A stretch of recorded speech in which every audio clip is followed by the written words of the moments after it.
बिस्मिल्लाहिर्रहमानिर्रहीम। अस्सलाम वालेकुम। क्या हाल है? ठीक ठाक हो?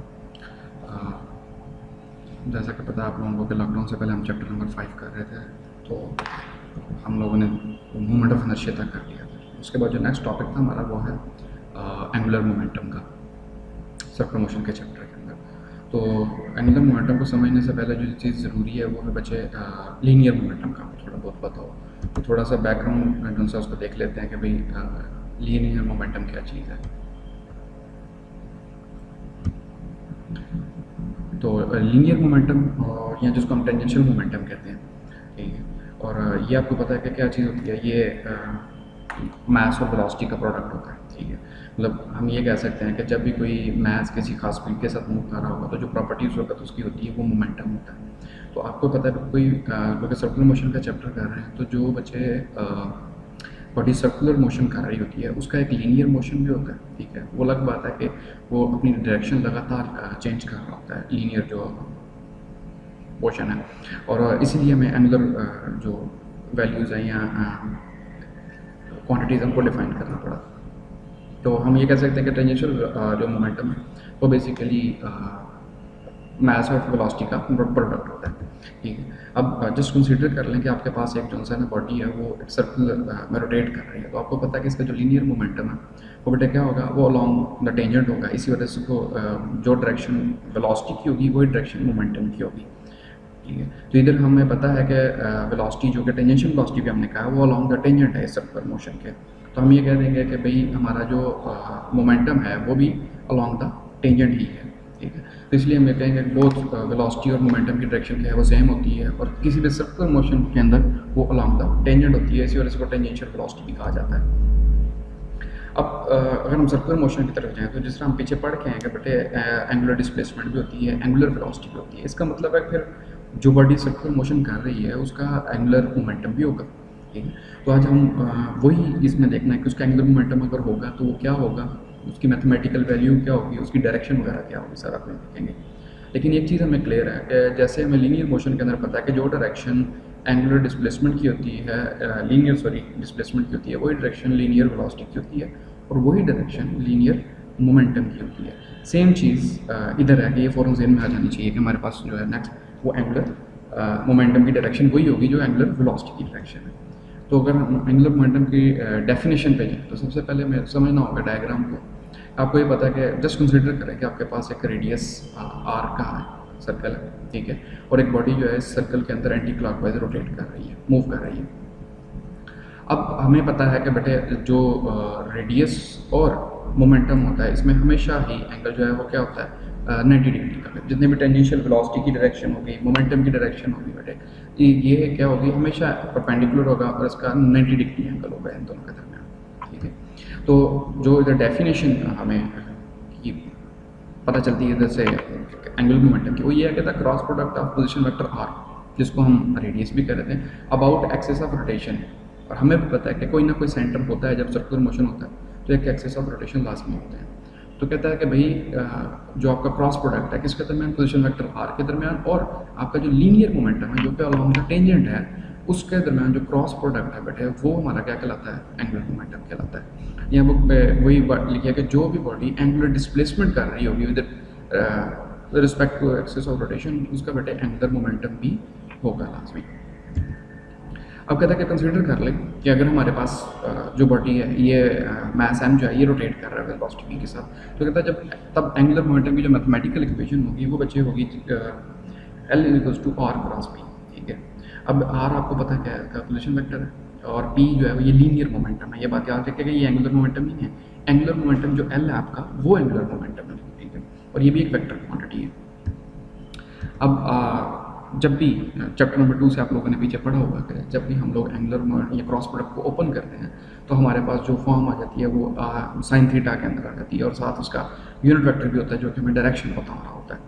अब इस मोशन को अगर हम थोड़ा सा देखें, एनालाइज करें, तो अलॉन्ग द टेंजेंट है, तो जाहिर सी बात है हमें ये कंफर्म हो गया कि एंगल जो है वो आर के दरमियान और पी के दरमियान वो 90 डिग्री है। तो डायरेक्शन जो है वो उसी तरफ होगी, ठीक है। 90 डिग्री का एंगल है तो आप साइन 90 डिग्री का 1 हो जाएगा आपका। उसके बाद जो बुक पे डायग्राम आपकी बनी है, असल में अक्सर बच्चे में उस पर कन्फ्यूज़ हो जाते हैं। ये कोई अलग डायग्राम नहीं है, जिस तरह इधर आपका ये रेडियस r है, सेम ये रेडियस r का वेक्टर है, ये वेक्टर फॉर्म के अंदर बनाइए। जिस तरह आपका मोमेंटम p है इधर, उसी तरह ये p वेक्टर ड्रॉ किया गया। सिर्फ करना क्या है कि हमने ये पार्ट देखना है कि बेसिकली साइन थीटा में कैसे पता चला कि क्रॉस प्रोडक्ट है। तो कहता है कि जो हमने जो एंगल देखा किसके दरमियान, r और p के दरमियान, अगर आप गौर करें ये जो लाइन है ये क्या है, r रेडियस है। हम अगर इसको रेडियस को थोड़ा सा एक्सटेंड कर लें तो उसकी डायरेक्शन सेम बनती है। तो हमें r और p के दरमियान जो एंगल है वो चाहिए था, ठीक है। तो जब हम इसको ड्रॉ करते हैं तो जो क्या कहते हैं वेक्टर साइड इधर बनती है, सेम साइड है वो ये बन रही है आपकी। इसी वजह से हमें पता है कि और ये r वेक्टर का क्या है, अगर आप देखें पैरेलल है बिल्कुल r वेक्टर के परपेंडिकुलर कंपोनेंट के। जिस तरह आपके पास ये जो साइड है आपके पास ये r cos थीटा बन जाएगी, और बेटे जो आपके पास ये साइड है ये r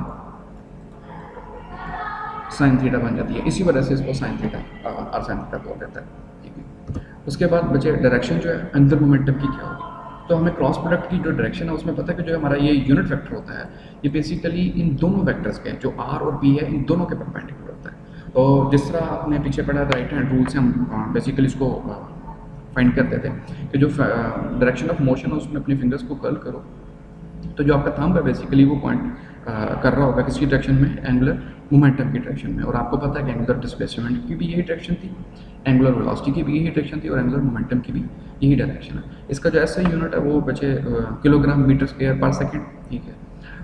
जैसे r का मीटर है और आप p मोमेंटम का पता है कि किलोग्राम मीटर पर सेकेंड है, ठीक है। तो वो यहाँ इसको हम जोल सेकंड भी बोल सकते हैं, इसलिए परेशान नहीं हो जाना। अगर जोल सेकंड भी कहीं पर देखो तो उसको समझ लेना कि ये एंगुलर मोमेंटम की ही बात कर रहा है। तो डायरेक्शन वही बात आ गई, राइट हैंड रूल से फॉलो करते हैं। अगर एंटी क्लॉकवाइज मूव कर रहे हैं तो आपका along the axis of rotation ऊपर की तरफ, तो आप ये कह सकते हैं कि थंब जिस तरफ को पॉइंट करेगा वो आपकी डायरेक्शन होगी।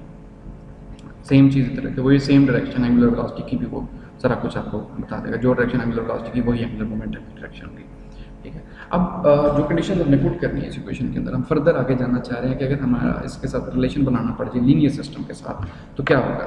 तो आपको ये पता है जैसे कि बेटा मोमेंटम के दरमियान और लीनियर मोमेंटम के दरमियान और जो पोजीशन वेक्टर r है या रेडियस है उसके दरमियान एंगल जो है वो बेटा हमेशा अननेटी रहेगा। तो अगर हम ऊपर वाली इक्वेशन के अंदर ये वाली वैल्यू सब्स्टिट्यूट करें, बेटा हमारे पास L = mvr, ये भी एंगुलर मोमेंटम की ही एक फॉर्म है, ठीक है।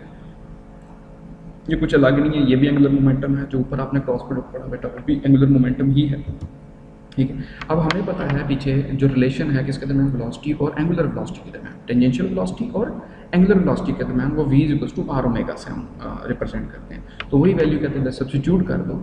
तो बेसिकली हम इसको लीनियर सिस्टम के अंदर लेके जाना चाह रहे हैं प्रॉपरली, ठीक है। क्योंकि हमारे पास अभी तक लीनियर मोमेंटम था तो हमें उसको चेंज करने की कोशिश है कि हम इसको कि एंगुलर मोमेंटम या एंगुलर की जो वैल्यूज़ हैं, टर्म्स हैं हमारे पास, जैसे एंगुलर वेलोसिटी है, इनर्शिया है, उसमें लेके जाना चाह रहे हैं इसको।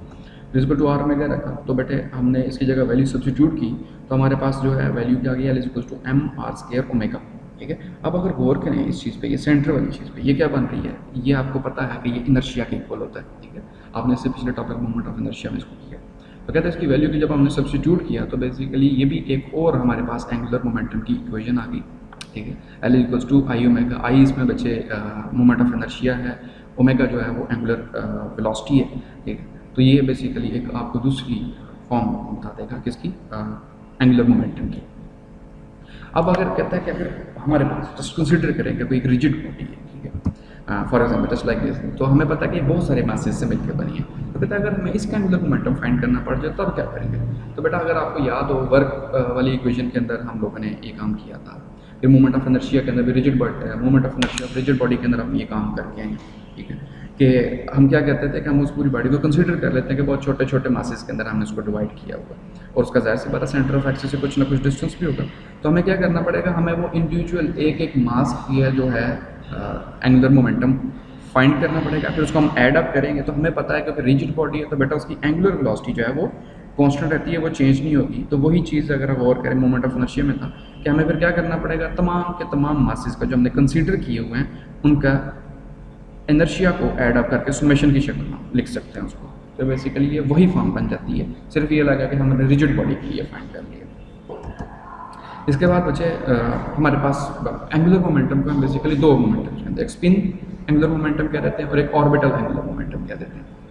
तो स्पिन एंगुलर मोमेंटम में बेसिकली उस बॉडी को होता है, जैसे आपको डायग्राम में नजर भी आ रहा है कि जो अपने ही एक्सिस के घूम रहा हो। दूसरा आप अगर अपने ही चक्कर लगा रहे हो, या ज़मीन जिसकी वजह से दिनों रात होते हैं अपने ही मदार के गिर चक्कर लगा रही है, इसको हम स्पिन बोलते हैं, घूमना कहते हैं। तो ऐसे मोमेंटम को बेसिकली स्पिन एंगुलर मोमेंटम हम कह देते हैं, ठीक है। इसके अलावा जो दूसरा ऑर्बिटल एंगुलर मोमेंटम है, वो हमें पता है कि क्या होगा कि बेटा ऐसा बॉडी कम ऑर्बिटिंग या जो सर्कुलर पाथ के अंदर, मतलब एक फिक्स अपने ही मदार के गिर्द ना घूम रही हो या अपने एक्सिस के गिर्द ना घूम रहा हो, बल्कि एक किसी खास सेंटर के गिर्द चक्कर लगा रहा हो, ठीक है। तो उसको हम जो ना क्या कह देते हैं, ऑर्बिटल एंगुलर मोमेंटम कह देते हैं, क्योंकि वो सर्कुलर मोशन कर रहा होता है, स्पिन मोशन नहीं कर रहा होता, ठीक है। लेकिन डायरेक्शन दोनों की बेटे सेम है, वही राइट हैंड रूल के जरिए हम फाइंड करेंगे सारा, ठीक है। इसके बाद बचे जो नेक्स्ट टॉपिक है आपका वो है, अब मुझे उम्मीद है कि बच्चे आप लोगों को पीछे सारा टॉपिक जो है उसका समझ आ चुका होगा, ठीक है। तो अब जो law of conservation of momentum, इस पे आते हैं। तो law of conservation of momentum जो है बच्चे, जिस तरह हम लोगों ने linear law of conservation of momentum किया था, सेम चीज़ है कि आपका क्या टोटल जो मोमेंटम है किसी भी, उधर हमने आइसोलेटेड सिस्टम कहा था, मतलब कि कोई एक्सटर्नल फोर्स नहीं लग रही थी। अब हमें पता है कि सर्कुलर मोशन के अंदर हम जो फोर्स है उसको कैसे रिप्रेजेंट कर देते हैं, हम लोग उसको टॉर्क से रिप्रेजेंट कर देते हैं। तो हम यही कहेंगे कि basically if no external torque acts on a system the total angular momentum of the system remains constant. मतलब ये कहता है कि जो इनिशियल मोमेंटम और फाइनल मोमेंटम, एंगुलर मोमेंटम है सॉरी, जो है वो कांस्टेंट रहेगा अगर किसी किस्म का कोई एक्सटर्नल टॉर्क ना लग रहा हो। तो हम ये कह सकते हैं कि आइसोलेटेड सिस्टम अगर हो हमारे पास, तो इसीलिए जो अगर आप की इक्वेशन जो बनाता है वो ये कहता है कि भाई टोटल मोमेंटम का मतलब हम जितने भी मोमेंटम है इनिशियल और फाइनल सबको जमा करें तो हमारा आंसर जो है वो क्या आना चाहिए, एक कांस्टेंट आना चाहिए इसका आंसर, ठीक है, वो चेंज होना चाहिए। इसी तरीके से अगर कांस्टेंट की बात करते हैं तो आपके पास ये जो सा है इनिशियल मोमेंटम की बात करता है और ये फाइनल मोमेंटम की बात करता है। तो हम ये कह सकते हैं कि भाई इनिशियल मोमेंटम और फाइनल मोमेंटम दोनों के दोनों बराबर रहेंगे, वो चेंज नहीं होंगे, कांस्टेंट रहेंगे। अब इसमें एक समझने की जो चीज़ है, इसकी एग्जांपल के तौर पर कि हाँ कि कैसे होगा कि आपका मोमेंटम, तो थोड़ा बहुत आपको लीनियर मोमेंटम से पता है, ठीक। तो एंगुलर मोमेंटम के अंदर इसकी जो एग्जांपल वो लेता है, कहता है कि जस्ट कंसीडर करो कि जिस तरह आपका कोई गोताखोर है या डाइवर है, आपने अक्सर देखा होगा टीवी पे ये ओलंपिक्स वगैरह की गेम्स के अंदर, वो जंप करता है तो कहता है अगर उसने कोई एक्स्ट्रा करतब दिखाने हो तो एक बार वो बच्चे बोर्ड से जंप करके हवा में चला गया तो उसके बाद उसके ऊपर कोई फोर्स या टॉर्क नहीं लग रहा होता, तो तब उसने अगर कुछ स्पीड वगैरह इंक्रीज करनी है या कुछ और करना है तो बेसिकली वो law of conservation of angular momentum को फॉलो करता है, ठीक है। तो आपको मैंने पहले भी बताया कि मतलब क्या है कि बेटा इसकी टोटल वैल्यू कांस्टेंट रहेगी, वो चेंज नहीं होगी, लेकिन इनर्शिया भी चेंज हो सकता है और आपकी एंगुलर वेलोसिटी भी चेंज हो सकती है। लेकिन चेंज ये इस तरह होंगे कि बेटे आपका जो आंसर है, जैसा फॉर एग्जांपल मैं ये कह देता हूँ कि मेरा एक तरफ 6 बन रहा है तो दूसरी तरफ भी क्या हो 6 ही बनना चाहिए, बेशक हमारा इनर्शिया इंक्रीज करे या डिक्रीज करे। लेकिन आपको पता है कि अगर ये चीज़ होनी है तो अगर इनर्शिया इंक्रीज करेगा तो बेटा एंगुलर वेलोसिटी डिक्रीज करेगी, ठीक है। और अगर बेटे एंगुलर वेलोसिटी इंक्रीज करती है तो इनर्शिया को डिक्रीज करना पड़ेगा।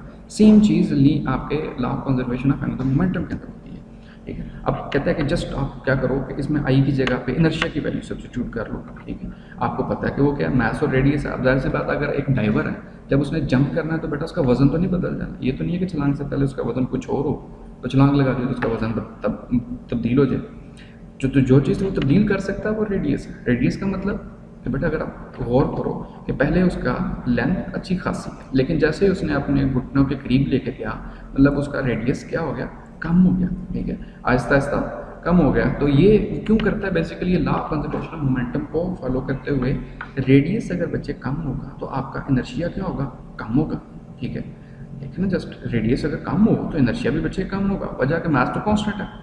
तो होगा क्या कि इनर्शिया के कम होने की वजह से, अब क्योंकि आंसर आपका कांस्टेंट रहना चाहिए, मतलब 6 रहना चाहिए, तो मतलब क्या होगा कि अगर बेटे इनर्शिया आपका क्या कर रहा है, डिक्रीज कर रहा है, ठीक है, तो आपकी एंगुलर वेलोसिटी क्या करने होगी, वो इंक्रीज होगी। तो यही बात करता है कि अगर डाइवर ने एक्स्ट्रा स्पिन करना है या तेज़ी से घूमना है तो एक बार जब उसने जंप कर गया उसके ऊपर कोई टॉर्क नहीं लग रहा, तो law of conservation of momentum को फॉलो करते हुए वो क्या करे, अपना रेडियस कम कर ले, झुक जाए, अपने घुटनों को अपने सीने के करीब ले आए, तो क्या होगा, उसका इनर्शिया कम हो जाएगा। जब इनर्शिया कम होगा तो आपको law of conservation of momentum से पता है कि बेटे वेलोसिटी क्या करेगी, इंक्रीज कर जाएगी। जैसे ही वेलोसिटी इंक्रीज कर जाएगी तो मतलब वो ज़्यादा तेज़ी के साथ घूमना शुरू कर देगा और बहुत सारे एक्स्ट्रा करतब दिखा सकता है, तो यही चीज़ थी आपकी law of conservation of momentum, ठीक है, बल्कि sorry law of conservation of angular momentum क्या बात है। तो मुझे उम्मीद है आप लोगों को समझ आ चुका होगा इसका, ठीक है। मैंने कोशिश की है कि जितना इफेक्टिव आपको बताया जा सके, पता चले। तो इसको अच्छे से पढ़ना, देखना किताब से, कुछ और चीज़ें तो फिर इंशाल्लाह नेक्स्ट क्लास में डिस्कस कर लेंगे। अल्लाह हाफ़िज़।